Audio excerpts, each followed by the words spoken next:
Hi, everybody. It's Dr. Robinson. This is the June 3rd, 2023 meeting of the Money Masters Investment Club. Just three slides to go through today, including this one. So really only two other slides to go through. So without further ado, let's look at the other two slides. Financially this week, we had a pretty good week. Not great, nothing sterling, nothing to write home to mom about. But 527, we started with a NAV at 26.62. Gain for the week, 49 cents. Ending NAV 27.11. Our gain for the week 1.84%, so just under 2% for the week. The markets are starting to improve now that the debt crisis thing is behind us. The problem we're having right now in the market is that most of the gains in the markets are in the pre-market. Very little movement in the market once the market opens. So once the market opens, we usually have one or two chances to trade pretty big. And then the market kind of goes flat the rest of the day because it hits a high and it just kind of stays there. It doesn't really come down. Now, there are some chances during the day to grab something of some sort, but you're not going to be able to stay in the trade for very long. And it can be dangerous because you never really know what that market's going to do. But overall, pretty pleased. I think we're going to see some more activity in the market coming up. We've got a Fed meeting coming up pretty soon. So we'll start to see a little bit more volatility in the market. But overall, with the way the market's going right now, I'm pretty pleased with where we're at. Let me look at one last slide and talk a little bit about why we're seeing what we're seeing. So as you guys know, we talk a lot about the VIX. The VIX is the volatility index, how much fear, if you will, there is in the market. But remember, a higher VIX gives us longer runs. So the VIX has been coming down consistently for the last several weeks because a lot of things going on. There's a lot of people that believe the Fed is in their at the end of raising interest rates. I don't know that I agree with them at all. But at the end of the day, the market does what the market wants to do. I don't really have any say. Nobody comes to me and says, hey, what should we do? So we are seeing the VIX fall. The VIX now at 1460. This is the lowest level it's been since before the COVID crisis began. So it is a little bit harder. What that means for us in terms of trading, by the way, is that when we get a run, we can't hold on to that run for as long as we could have, let's say, back in 2020 or 2021. Back then, we could easily hold on to a run. There were times I ran or I held on to a run for $1.50, $2, even $3 at a time. Now we're in the 30, 40, 50 cent range. And once you get those kinds of numbers, you kind of have to bail. And a lot of times, especially in the afternoon, you can't even hold on that long. You basically go for 10 or 15 cents and you have to bail because the market's going to reverse and come down. So the lack of volatility here is hurting us a little bit. But I do think that, as I said, with the Fed meeting coming up, we might see a little bit more increase in the volatility. I prefer to see the volatility of the VIX at the 18, 19, 20 levels as opposed to, let's say, a 14, 15, 16. 25 would be ideal, of course, but that means that there's a lot going on in the economy. I do think that the market is overconfident in a couple of things. Bloomberg came out yesterday and said a couple of things about how they expect the Fed to cut interest rates 3 times this year. I have no idea where they're getting it because they're not getting it from the Fed. The Fed has kind of lost credibility with a lot of market participants. So at the end of the day, there's a lot of people coming up with a lot of crazy ideas about what the Fed is going to do. I don't see 3 rate decreases this year. In fact, I don't see personally as an economist, I don't see any rate decreases. I just don't think the Fed can do it.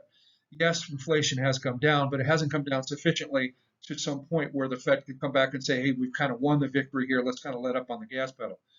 That doesn't necessarily mean I think they're going to go any further. I'm still ambivalent about the June meeting. There are some hints. There's some of the bullish members of the Fed are indicating they want to see one more increase in June. I don't know that we're there yet. I think that the Fed is going to take another month off and say, you know what, we're not going to do anything here. And if they need to go into July or into I guess it'd be the early August meeting. If they need to re-examine interest rates at that point, they could. But at the end of the day, I don't see a rate increase on the board in June. But I'll know more. We did get some employment numbers yesterday. The employment numbers were actually fairly good. They were relatively hot, which you would think would make the market a little bit uneasy because that means the Fed has not gotten enough done to slow the economy down. With the employment numbers the way they were. So I was a little surprised at the boom in the market yesterday because the numbers were actually, if you're thinking about the Fed lowering interest rates, the employment numbers kind of prevent that. So I'm not sure what the celebration was in the market yesterday, although we took advantage of it. So at the end of the day, it's no big deal. The other side of this, interest rates continue to rise. The 10 years back up to 385 range or so, close to 4. Again, that's an indication that there's still a big worry with the economy in the future. And again, and that's another reason I think the market's getting a little bit ahead of itself. The market is pricing in no further Fed action. Kind of talked about that, but again, there's a lot of people out there believe at the very best the Fed's not going to raise interest rates anymore at all. And there's a small group of people, about 30% of market participants, believe the Fed's going to start reducing interest rates this year. I'm not in either camp, really. If I had to join one camp or the other, I'd be in the camp that the Fed didn't do any more. But I do think that sometime during the year, the Fed is going to start raising rates again a little bit. We are starting to see some sticky inflation in certain areas, and I don't know that this is going to ease anytime soon. And also, energy costs have been coming down quite inexplicably. Oil back down into the 60s per barrel. And I think that as Saudi Arabia and OPEC countries start to realize that that's starting to cost them money, they're going to stop or reduce production a little bit. We are starting to see some slowing in the economy in China, by the way. So as China goes, oil prices go too. So that's another thing kind of helping inflation along a little bit right now. But once that turns around, and it will, and once it does, oil prices are going to start coming back up. And then, of course, inflation is going to start getting a little bit deeper or steeper. The only thing saving the Fed right now in terms of inflation is really the energy costs. Food costs are still going up, but they're not going up at really the kinds of levels we saw in the past. But if energy were to spike anytime soon, on top of the higher food costs, then the inflation bug's going to come back. We also followed the dollar, of course. The dollar fell from $1.469 to $1.404. So we are starting to see a little bit of a fall in the dollar. Remember, it wasn't that many months ago we were at $1.11. So the dollar is starting to decrease. It's a slow journey, and it doesn't look like it was a big move from $1.0469 down to 104.04. But in the Forex markets, that's actually a fairly substantial move. So the dollar is getting a little bit weaker, still well over $1. So it's not in terms of buying power for Americans, the dollar is still holding its own for the moment. But inflation is exceeding the kinds of moves there.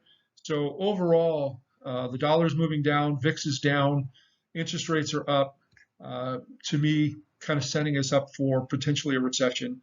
The risk or the odds of a recession are getting better and better by the day.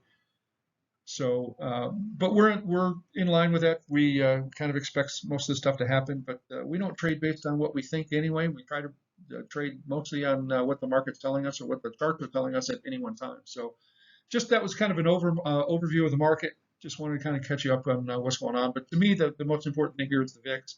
The VIX makes it a little bit tougher to kind of get into a trade and hold it for a period of time. Markets get, they just don't move that much as the VIX comes down. So we like a little bit more fear in the market, and hopefully in the next few weeks we'll start to see that come up. But other than that, that's all I have, guys. So we'll see you in another week or so. Have a good week.